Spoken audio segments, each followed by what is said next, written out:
You're listening to the Business Wealth Impact Podcast, your source for empowering information and cutting-edge ideas from the world's top minds. I'm your host, Jeanne Omlor, founder of seven-figure coaching company, Jeanne Omlor International.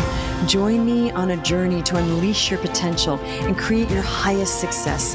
Welcome to Business Wealth Impact. Hello and welcome to another great show. Today we have a guest named Emily Sadowski, PhD, she, they, writes, teaches, and coaches smart, sensitive leaders to connect with and trust their inner knowing, like your most woo professor, but your least woo self-development mentor. Dr. Sadowski is obsessed with leadership and the transformative inner work that leads people and cultures to good change. Welcome, Emily. Thank you so much. So nice to be here, Jeanne. Yeah, you too. Now, we were talking before, and what really fascinated me was this whole idea, and it's fascinated me for years, about the ability to actually develop your intuition. Because I think there's been this idea for centuries that people are born intuitive or not. So what's your viewpoint on all that? Okay. Such a good question. My view is that everyone can cultivate their intuition. And some people are born with more natural, you could say, intuitive intelligence, just the way some people are more emotionally intelligent or are better at skiing. We're all unique. We're all different. But over time, socially, many of us learn to not trust our intuition. And so for the most part, everyone can improve and become more comfortable and almost like conversant with their own intuition. Right. Okay. So what led you into this more woo side of leadership? Well, great question. So I started my journey into knowing a lot about intuition and the practices that we can do to cultivate it by way of education. So I was studying education and leadership in particular. So when people try to become better leaders on purpose, they're doing a lot of inner work, getting to know themselves better, how they function in the world, the types of ways that they communicate, and how they understand themselves in relationship. And I kept coming across the idea of intuition. Intuition is a really important leadership skill.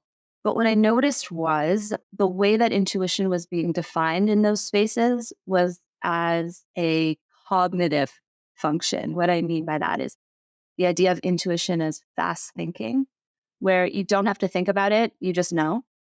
And anytime there was some almost like a little tiptoe into what we would consider, psychic intuition or woo stuff, in those academic spaces, there was a lot of backtracking. No, no, no, no, no. I don't mean that. I just mean, regular intuition, the kind of normal kind.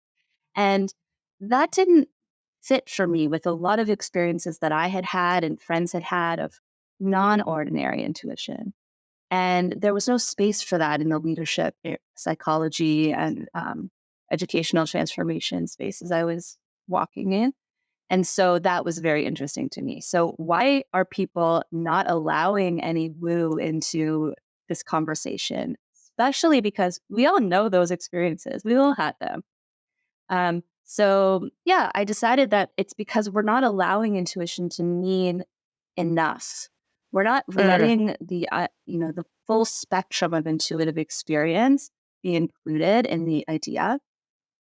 And so that led me into thinking about worldview, into how we understand consciousness, what even is knowledge and truth, where does this stuff come from, how does everything work, like a metaphysical set of questions.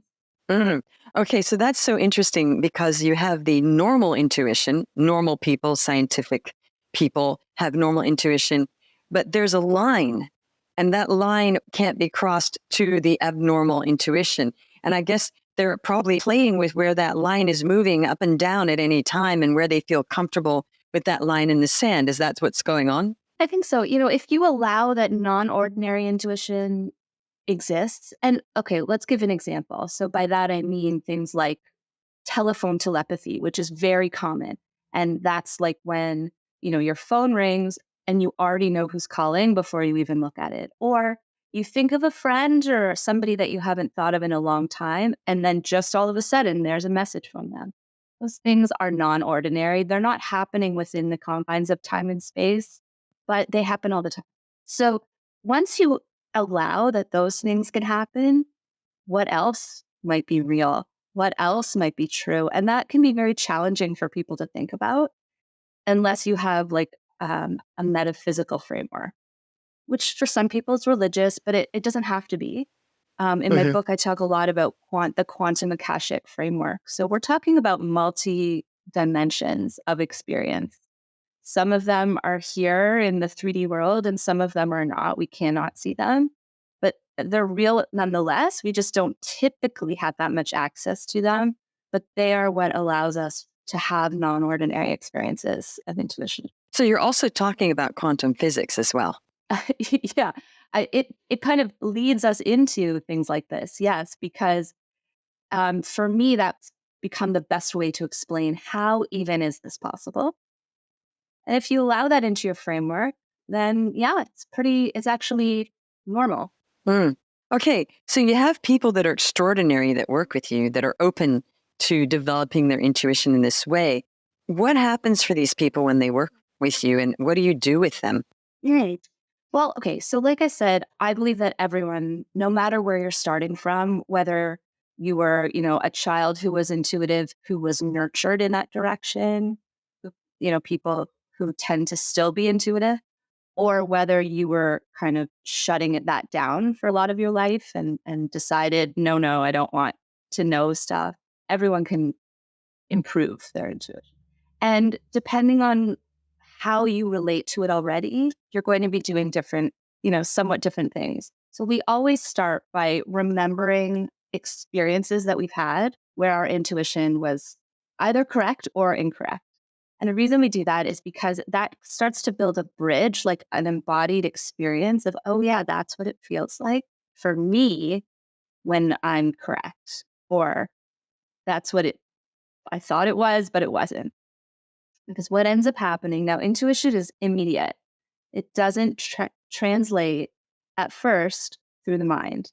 But what we do, of course, is then we start thinking about it and we say, oh, but is that correct? How could that be? Or, it doesn't always speak in the same language that we're accustomed to. So we might intuit a symbol, and then it's up to us and our mind and our stories, the narratives we tell to interpret that symbol. Mm.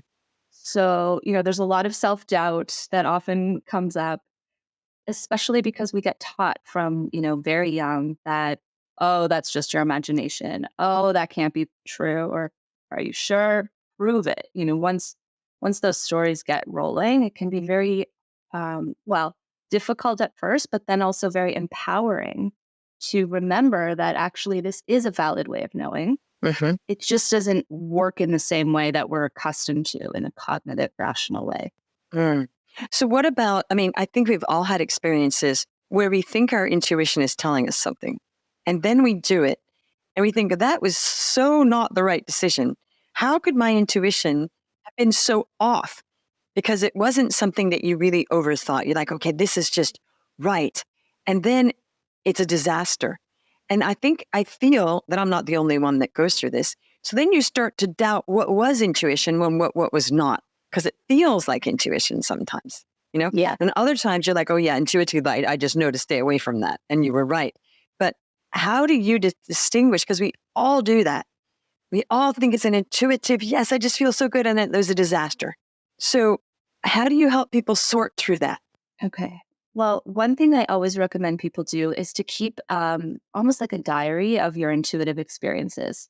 So if you experience something you think is intuitive, write it down so that you can check back later. Because it's possible we're more remembering things that didn't work out versus things that did. Right. And also, if you can record, like, what did it feel like? How did it show up? Was it fast or did it come upon slowly? Did it rise up from below or did you get tingles or whatever it is? Mm-hmm. So basically, we're creating a record of our own experience and almost like a science experiment. We're trying to create empirical evidence of our own intuitive style. But the other thing that I want to add is that our intuition is a part of ourself that is connected with all else in the universe. And in that dimension or in that spectrum of experience, right and wrong don't necessarily look the same. And so, what felt like a disaster to the kind of local human body, to the ego, you could say, may actually have been the perfect outcome on a different level. Because you learn from it. Right. Or Yes. it maybe we only know what happens. We don't know what didn't happen. So if we were, intuited, oh, I should take a left home today instead of taking a right turn, which I normally take. We don't know what might have happened if you took the right. Sure, you Absolutely. were late for the appointment, but we don't know. Maybe you averted an accident. Yeah. Right. And Right. so the question of validity or truth really comes, it comes up for evaluation. We don't know always what's in our own best interest. We don't. And so if we can develop a relationship with our intuition where we trust that outcome, regardless of what it might look like, what kind of mess it adheres in the moment, I think that's a very healthy way to relate. Mm. No, it's so interesting because I have this thing where I wait till the arc of the story plays out. So my thing is sometimes you do something and you think you lost in some way or it didn't turn out. But then I suspend and I say, wait, whoa, let's wait until we see what the infinite plan is here. And let's wait for more of the arc of the story to be formed. And as the arc of the story, it kind of goes and you go, oh, that's what the whole story was. And I was evaluating it at the beginning of the arc and didn't wait for enough of it to play out to see how it plays out. And I think, especially now, we are very impatient about outcomes. And we think most people, I would venture to say that most people do something and they're waiting to see what the result or the payout is right away in some way. And then they're getting that short term and saying, okay, well, that wasn't good or it was good. Okay. Yeah. And actually, sometimes when you think something is good, later on, it's not. So Very much. That's where the confusion is. Was that good? Was it bad? So I've developed this thing because I've seen this happen a lot in my life where I'm thinking, oh, that was the wrong decision. I'm like, whoa, wait, because it took a year or two to see, oh, actually, it was in my favor. I just didn't wait for the arc of the story to continue. I go, oh, that was the right thing. But all along the way in between, it seemed like how could that have been such a bad decision? How did that I do love that? the way you're putting that, the arc of the story. Well, it's true, right? Like even in screenwriting, I used to be a filmmaker and an actress. There's the arc of the story. You can't evaluate what's good in a movie when you're in the middle and it's the mess, because it's usually everything's fine at the beginning of the movie. Then bad stuff happens to the hero. And then it's terrible. And then at the end, the arc is everything's usually okay if it's a classic narrative. Okay. If it's not a classic, then everything's terrible at the end. But, but the classic arc, start off okay, terrible stuff happens, hero's journey, then everything's all good and they're more transformed and things are even better, even though there's been some loss and shrapnel along the way, right? That's kind of like my 2 bits. So is that kind of sort of how you see things, how I explained it? Yeah, I love the way you're explaining it. It also, it brings us back to the quantum physics because the quantum universe, multiverse, is not binary. And so they're good and bad are not necessarily a duality. There's everything in between and there's both at the same time. And so if we're expecting something to be good or bad, we might be disappointed in the sense that it can be both or it can be neither. So it's also not linear. So we're also, expecting something to follow this trajectory of outcome. And we don't know, we don't know our own outcome, as you said. And within the story, like we don't know it. And oftentimes our intuition will give us a breadcrumb and just the right next step. And that's a hard one because it does take a lot of courage to take that step if you don't know where it's ultimately going to lead. It's taking a leap of faith. That's right. Absolutely. And other times we'll see like the whole big picture but then it becomes up to us to choose the next step in that direction. And so, that just goes to show like there's so many different types of intuitive experiences. And we use the one word intuition as if we're all talking about the exact same thing. And it's important to me that we're not necessarily. We all have our own unique style. Some people are more likely to get breadcrumbs and other people are more likely to get the whole big picture. And so it's important when when I'm teaching people to get to know your unique style so that it becomes more comfortable. Whether you're getting the breadcrumbs or the whole cake. That's right. Right. Oh, that's so interesting. But I find a lot of people, and I've done this myself because I've seen myself do this, they mistake overthinking for intuition. So they get in a fear-based rut, and their mind is thinking this over and over again. And they actually say that, and I've seen this for sure.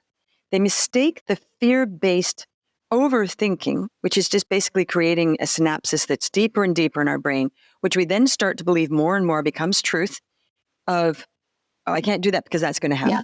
And they go, I'm just going to check in with my intuition. And when they say that, sometimes I'm thinking, is it going to be intuition or is it going to be the fear-based rut that you're causing that is keeping you from taking any risk in your life? Yeah.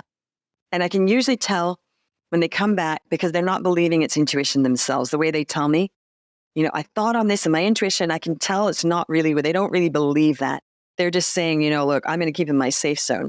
And usually people know deep down when it's not their intuition, but they're believing it. Yeah. Have you noticed that as well? Very or am I much. imagining this? No, very much. I think when people are saying they're thinking, I think that's a giveaway because our intuitive experience most often is embodied. There's some kind of tell that happens in your energetic field or in your soma in the body. But sometimes, and this is confusing, sometimes it does come through as a thought. So just to be fair, it is confusing. But it's really important to know yourself in order to know what's what. And so if you know what your fear stories are, you're way more likely to be able to identify them and realize it's different. The truth is sometimes our intuition gives us up things that are inconvenient to know. Like the truth is sometimes hard to swallow. And if we're being, let's say, intuitively guided towards something difficult or something that's going to break us out of our rut or, challenge our ego, our safety, our comfort in some way. Yeah, it makes sense that we would resist that. That's fine and normal. It's just not necessarily intuitive. And because we use the word intuition like so broadly, I think it could be easy for people to just be, claim it. Oh, that's my intuition. Therefore, I don't have to do whatever. Now they use it as an excuse, but I've thought a lot about intuition and investing. That is that's a minefield because you can use your intuition. Now with investing, there should be logic, be also leading their lives with logic as well. Because if it's just all about, oh, my intuition tells me to do this, we have to also couple that with logic, right? Like logic is good. Okay, with investing, we do all the world. And in the end, it's your intuition saying, should I do that or not? Because we don't know. Okay. Now, in this, we'll say, okay, did the do like, I'm not sure. And, a lot of business people, they said, yeah, I was on a whim or I had it. That's the intuition. And I just had a thought. And a lot of intuition is in business, but people don't recognize that. Okay. But with investing, I've realized I can feel like this is going to be the best thing ever. And then I lose a lot of money. I'm like, well, okay, because things happen that your intuition cannot know. So I feel like it would have been good, but then something happened because of stuff and ended up being a loss. But if that little thing had not happened, it would have been a win. So however, your intuition can't know that. It can just know, well, this seems like it's going to be okay. Because it's not really like reading a crystal ball. And I think some people feel like it's like reading a crystal ball. Have you met people like that? They think it just can't be so because things shift and people shift and stuff happens. Yeah. I mean, everything that we're involved in is an entangled relationship. And it's, again, not linear. It's not just like there's one of us and one object, there's so much going on at at all times. And sometimes that does work out in our intuitive favor because, we have this Mm, idea or, impulse that doesn't make any sense. And then all that mhm, interaction leads to it somehow working out. But mhm, um, there's lots of stories, the really great stories about investors and business people using their intuition. And I find those funny because, in a way, it's supposed to be something hidden, like although they wouldn't identify as woo people necessarily. But there's a story about Mr. Hilton who was about to bid on his first hotel and woke up from a dream with a specific number in mind and used that number to, mhm, put in the winning bid. But I think the most important thing is to know for yourself the difference in what it feels like. Is this just like that excitement that you're caught up in a moment? Is it nerves? mhm. Or is this that grounded intuition that is your tell? And that takes a lot of experience and, inner work and the willingness to know and look at yourself, fairly honestly. Um, because I do think there's a difference. Yeah, there is a difference. Yeah, I work with a lot of intuitive people. I work with different coaches, and some are business, some are spiritual.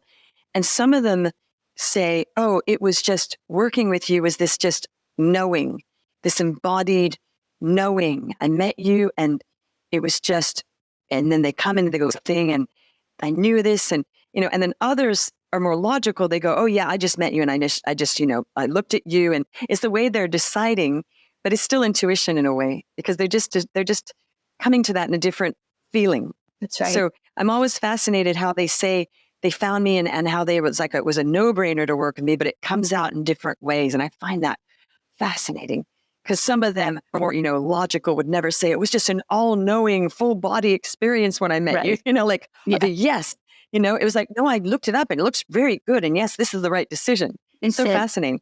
Okay. I am fascinated that you wrote an ebook on the difference between fear and intuition, because I've been talking about this for a while now. And I'm thrilled that you've written that. I should give that to some of the people that are thinking of working with me. Because I think really, because that's really it. It's like, and I'm like, oh, they're going to go into their fear. So I think that's brilliant.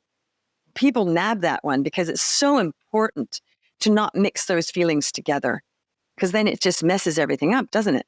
It does. And I also want to say it very understandable that it's confusing. Like, for me, that's very important for us to remember. We are not educated into our intuition very well. For the most part, we're educated out of it. And so if you get to adulthood and you're like, I don't know the difference, I cannot tell, that's, not your fault. It's very understandable Well, and it's common, very right? common. And possibly just knowing that can ease your experience somewhat, and lead Uh-huh. you towards trusting what you know, what you feel, as opposed to wanting it to look a certain way. You said the crystal ball thing earlier. We sometimes get this sense that intuition is supposed to look like it does in the movies, where you all of a sudden know, you get like a vision, or, now you're dressed in robes and there's, black light or something going on. Um, and that's not how it I works call for that the most magic people. fairy dust, Yes, yes. It happens sometimes, of right? course, and some people do get that more often. And for others of us, it's just like a casual inner knowing. We just know, we don't know why. And it can be very boring and, no fairy dust at all. And there's no claps of thunder and That's right. fairies. Okay, right. Okay, so now you already gave us a hint on how to get started with this. You said to write down feelings, and you'll start seeing where some were good or correct or not, right? And what happened. Of course, some you won't know because it will take a while to see. It's like, oh yeah, and then it's like, yeah, this was the best thing ever. Sometimes we do have that payoff, and others we don't know. So, what's another thing that people can do to start developing their intuition, and also what is intuition and what's not? Apart from the fear booklet, apart from writing things down, what's the other thing? What's the main one thing that you start people with? Okay, I hate to say this, and there's some controversy about this, but truly, I believe that something like meditation is like if there's one thing and I was just going to tell you only one, I would recommend that. Now, what I mean by that is any meditative practice that works for you. It doesn't have to look like sitting cross-legged or anything like that. But the reason for that is a couple reasons. One, you get familiar with the kinds of things that float through your mind when you're at ease or when you're trying to be at ease. So you get familiar with the things that you ruminate about, the things that pop up for you that you are afraid of. And also, so that's one thing, you get to know your own mind. But the other thing is you're making space for intuition to arise. So when you can have, a little bit of more space between thought, that's when we're more likely to get those insightful aha experiences. So anything that one can do to experience more inner peace, calm, grounding. For some people, that's walking. Sometimes people can attain it or washing the dishes. But if there was only one practice, that would be the one. It's true, because if we're just thinking, there's no space. There's no room, because we're going from thought to thought to thought, usually, most of us. Yeah. That's so interesting. So when you say meditation, it could be anything that's thoughtful. So some people struggle with, how do I meditate? And literally sitting somewhere and just closing your eyes and breathing and focusing on the in and out breath is a meditation for people that don't know how to meditate. It look like going for a walk without headphones. Go for a walk without listening to anything. And just, that tends to also open up your space. Yeah, I do that. I love that. Well, Emily, this has been amazing. Thank you so much for joining us. We will have in the show notes, make sure that we get that, the ebook about the difference between fear and intuition. And if people want to find you, it's emilysadowski.com. That's right. You got it. Great. And then we'll have all those links. Come see me there. Yeah. Well, this has been amazing. Thank you so much. And thank you, everybody, for listening to this special episode on developing your intuition. You're listening to the Business Wealth Impact Podcast, your source for empowering information and cutting-edge ideas from the world's top minds. I'm your host, Jeanne Omlor, founder of seven-figure coaching company, Jeanne Omlor International. Join me on a journey to unleash your potential and create your highest success. Welcome to Business Wealth Impact.